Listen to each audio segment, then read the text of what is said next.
खासदार धैर्यशील मोहिते पाटील हे वाल्मिक कराड आहेत। कुर्डूच्या माजी सरपंचांची धैर्यशील मोहिते पाटलांवर या शब्दात टीका।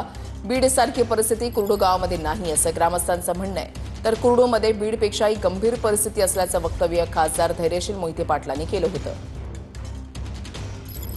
माझी विनंती राहील मुख्यमंत्री महोदयांना की मुख्यमंत्री महोदयांनी याच्यात ताबडतोब लक्ष घालावं आणि जे खरे गुन्हेगार आहेत ते वाळू मुरुम माफिया आहेत मोठ्या प्रमाणावरती यांचं सखोल चौकशी करावी आणि गुन्हे दाखल करावेत। कुर्डूमध्ये जावावं, जनता एवढ्या दहशतीखाली वागते।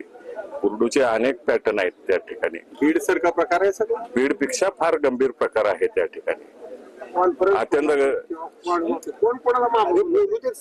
मी तुम्हाला सगळ्यांना मागाशी सांगितलं की तुम्ही चॅनलचे लोक शोधपत्रिका करता, तुम्ही शोधून काढा, तुमच्याकडे अनेक सूत्र आहेत। मी काही हिंट्स दिल्या तुम्हाला।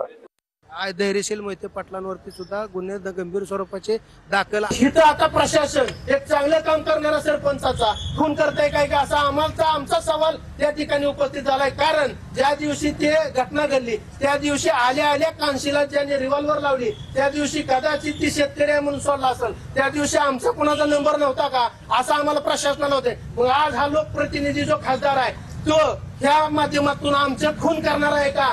तर अकलूज मध्ये खऱ्या अर्थाने बिहार आहे। दादा तांबुळीचा खून कोणी केलाय, आजबेचा खून कोणी केलाय, देवकर म्हणून पोरगा आहे त्याचा खून कोणी केलाय। त्या 50-60 खून आज त्या अकलूज मध्ये आहेत। खऱ्या अर्थानं अकलूज मधला सगळ्यात मोठा वाल्मिकांना करार हा धैर्यशील मोहिते पाटील आहे आणि त्या धैर्यशील मोहिते पाटलाचा आज या ठिकाणी समाज मागो या ठिकाणी गोळा झालाय। आमची दहशत असती तर मायबाप जनता या ठिकाणी आमचं पाठराखण करायला कोणी सुद्धा आलं